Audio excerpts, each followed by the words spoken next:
याची संधी दिली. माझा परिचय आहे, मी चंद्रकांत पांडुरंग कोसे. मी सध्या पोलीस दलामध्ये सहाय्यक पोलीस निरीक्षक या पदावरती काम करतो आहे. पोलीस दलात गेली 20 वर्ष झाली काम करतो आहे. या स्पर्धेच्या अगोदरच मी सावरकर पहिल्यांदा वाचायला सुरुवात केली होती. खरं तर तेव्हा सावरकर इतिहासाची आवड म्हणून मी वाचले, पण या स्पर्धेच्या निमित्ताने जेव्हा मी खरं तर क्रेडिट जाईल या स्पर्धेचं जे काही बक्षीस मला मिळालं आहे, विक्रम संपत म्हणून आपले इतिहासकार आहेत आणि मी आवर्जून सांगेल सगळ्यांना की विक्रम संपत म्हणून जे आपले इतिहासकार आहेत, एकदम न्यूट्रल माणूस आहे आणि खूप छान अशी मांडणी करतात. तर आपल्यापैकी ज्यांना ज्यांना त्यांचं साहित्य भेटेल कृपया वाचा. तर त्यांचा आणि त्यांच्या पुस्तकांचा या विजयामध्ये किंवा सावरकर समजण्यामध्ये फार मोलाचा वाटा आहे, कारण की खूप डिटेल असं हिस्ट्री आणि त्यांचं नॅरेशन इतकं सुंदर होतं की मी परत जेव्हा सावरकरांच्या या स्पर्धेच्या निमित्ताने वाचायला घेतलेत ना, तर तेव्हा मला खरे सावरकर उलगडले. आता पुस्तकांचं कसं असतं ना, एकदा वाचलं तर मला ठीक आहे समजलं, या स्पर्धेच्या निमित्ताने वाचलं ना तर मला एक लेअर उलगडली. आता मी पुन्हा वाचलं, मला पुन्हा नवीन पैलू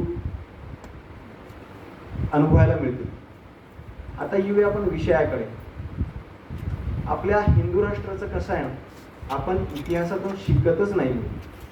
एक माझे ज्येष्ठ बंधू इथे बोलून गेले की ऑपरेशन सिंधूरच्या वेळेस धर्म वेगळं करून मारलं. हे पहिल्यांदा झालंय का हो? अजिबात नाही. योगायोगाने काल सावरकरांचा आत्मसमर्पण दिन होता आणि आता छत्रपती संभाजी महाराजांचा बलिदान मास सुरूच आहे. 18 मार्चपर्यंत बलिदान मास आपण पाहतो सगळे. तर सावरकरांनी आत्मसमर्पण का केलं, आत्मार्पण का केलं? तर हिंदूंसाठीच मी म्हणेल. उत्तर आयुष्य जेव्हा काळ्या पाण्याची शिक्षा भोगून आले, त्यानंतर त्यांचं सगळं जीवनकार्य आपण पाहिलं तर ते हिंदूंसाठीच डेडिकेटेड होतं. छत्रपती संभाजी महाराजांनी, छत्रपती शिवाजी महाराजांनी काय केलं तर कुणी म्हणेल ना की छत्रपती शिवाजी महाराज किंवा संभाजी महाराज सेक्युलर होते, तर त्याला माझा विरोध आहे आणि मी ते इतिहासाच्या दाखल्यांनी प्रूव्ह करून देऊ शकतो. तर विषय हा आहे की आपण इतिहासातून शिकतच नाही.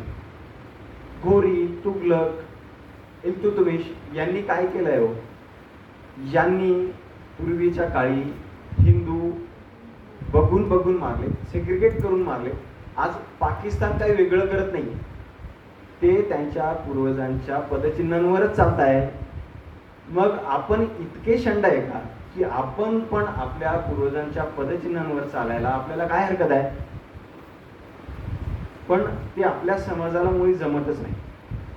एक माझी ती छोटी भगिनी इथे बोलून गेली की बाबा तिच्या वयामध्ये फक्त 2 ओळींचे सावरकर बघायला मिळतात. याच्यात तुमचा आमचा दोष नाही का? मतदानासारखा अतिशय महत्त्वाचा हक्क आपल्याकडे असताना आपण तो मुळात बजावतच नाही. आता महानगरपालिकेचे नागपूरचे इलेक्शन्स होते, साधारण किती टक्के मतदान व्हावं आणि किती टक्के झालं? माझ्या कार्यक्षेत्रामध्ये नागपूर महानगरपालिकेचं मतदान 52% झालं. म्हणजे समाज म्हणून तुम्ही आपण शंड नाही आहे का? सावरकर भारतामध्ये क्रांतिकार्याची सुरुवात झाली या सगळ्यांना माहिती आहे. इव्हन लंडनला बॅरिस्टर व्हायचं म्हणून गेले, पण इंडिया हाऊसमध्ये काय क्रांतिकार्य केलं, सगळ्यांचं टीमअप कसं केलं, क्रांतिकारी घडवले कसे, सावरकरांनी आपल्याला दाखवून दिलं. पण सगळ्यात महत्त्वाचा भाग मला काय जाणवला सावरकरांच्या, मी अंदमानच्या कारकिर्दीचा जो अभ्यास केला त्यात मला असं जाणवलं की जेव्हा सावरकर अंदमान बेटांवरती पोहोचतात, अगोदर तर यातना झाल्यात, लंडनपासून पॅरिसला उडी मारली, भारतात आले, तिथनं खटले चालले, त्यांना एकतर्फी निर्णय देऊन काळ्या पाण्याला पाठवलं, अंदमानला पोहोचले. तिथं खरा छळ सुरू होतो. आज तुम्ही, मी, आपण इथे उभे आहे, प्रेरणादायी साहसाच्या, इतिहासाच्या गर्जना करतो, मोठ्या मोठ्या गोष्टी आपण करतो. पण खरंच जेव्हा मी पोलीस दलात काम करताना आरोपी तुटताना बघतो ना, शारीरिक यातना होताना, बऱ्याच वेळा आम्हाला करावं लागतं, शारीरिक यातना द्याव्या लागतात. कारण की एका परिस्थितीत मनोबल तुटतं आरोपीचं, आणि मी गेल्या 20 वर्षात पाहिलं आहे आरोपींचं मनोबल तुटताना कबुली देतात. खोटी कबुली नाही, गुन्ह्याची खोटी कबुली अजिबात, गुन्ह्याची खरी कबुली देताना शरीर तुटल्यानंतर आरोपी तयार होतो. आता मला सांगा, बिली नावाचा जेलर होता, साधारण 11-12 वर्ष सावरकर अंदमानला राहिले. नको नको त्या यातना झाल्या. छोट्याशा सेलमध्ये पाणी नाही, विष्ठा सांडते, तिथेच जेवण आहे, तो कोलू ओढायचा आहे, पोटात अन्न नाही आहे, तरी ओढायचा आहे, दुसऱ्याची शिक्षा म्हणून ओढायचा आहे. पण या 11 वर्षात जर का तुम्ही प्रवास पाहिला ना सावरकरांचा, तर पहिल्या दिवशीचा बिलीचा विरोध, बिली जो जेलर होता त्याचा विरोध आणि 11व्या वर्षीचा विरोध, सावरकरांनी तिथे हिंदूंचं झालेलं धर्मांतर परत धर्मात घेतले. म्हणजे जे छत्रपती शिवाजी महाराजांनी केलं ना त्यांच्या काळामध्ये, की तुम्ही जर का जबरदस्ती धर्मांतर कराल ना, मी पुन्हा धर्मात घेईन. तुम्ही माझी भाषा पाठवाल ना, मी माझी भाषा पुन्हा शुद्ध करून घेईन. तुम्ही माझ्या रयतेला त्रास द्याल ना, तर मी माझ्या रयतेला सुखी करण्यासाठी हवे ते प्रयत्न करेल. हे शिवाजी महाराजांनी उदाहरणाने दाखवून दिलं.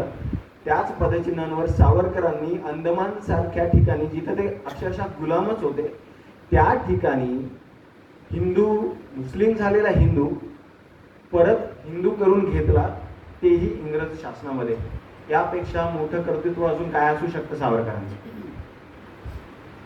तिथं ग्रंथालय सुरू केली, तिथं एज्युकेशनचे क्लासेस सावरकरांनी सुरू केले. माझं बॉटम लाईन एवढंच आहे की बाबा, इतका अन्याय अत्याचार झाल्यानंतर, तुमच्या शरीरातनं जवळजवळ आत्मा काढूनच घेतल्यानंतरही जी उरते ती इच्छाशक्ती, आणि ती इच्छाशक्ती देणारा स्रोत म्हणजे राष्ट्रप्रेम, आणि ते सावरकरांमध्ये होतं. आता येऊया ऑपरेशन सिंदूरकडे. सावरकरांनी इंडिया हाऊसमध्ये असताना बॉम्ब बनवण्याचं मॅन्युअल रशियातनं आणलं. एका रशियन माणसाने ते आपल्याला पुरवलं. ते रशियनमधून इंग्लिशमध्ये, इंग्लिशमधून हिंदीत, मराठीत असं ट्रान्सलेट होऊन छुप्या मार्गाने भारतात आला. तिथं प्रसार झाला. मग बंगालमध्ये एक बॉम्बस्फोट होतो, महाराष्ट्रात अटेम्प्ट होतो. हे सगळं सावरकरांचं कर्तृत्व आहे. आणि त्याच पदचिन्हांवरती जाऊन आपण ऑपरेशन सिंदूर केलं, आणि आपली जी डिफेन्स पॉलिसी आहे आजची, तीही सावरकरांच्या त्याच आयडिओलॉजीवरती आहे, सावरकरांच्या त्याच हिस्ट्रीवरती आहे. त्यात सगळ्या जणांनी बोलून झालंय. मी फार त्यात बोलणार नाही, किंवा मी माझ्या भाषणामध्ये त्यात विस्तृत सांगितलं आहे, तर ते बोलणार नाही.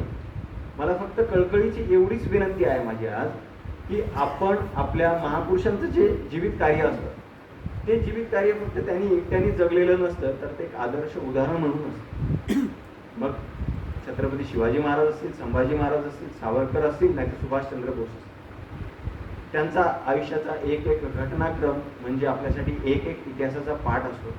आपण जर का आज खरे भारताचे नागरिक असू ना, तर आपण त्या पाठातून धडे घेऊन आपल्या आयुष्यामध्ये तसे बदल करावे, म्हणजे आपला समाज घडेल, आपली पुढची पिढी घडेल.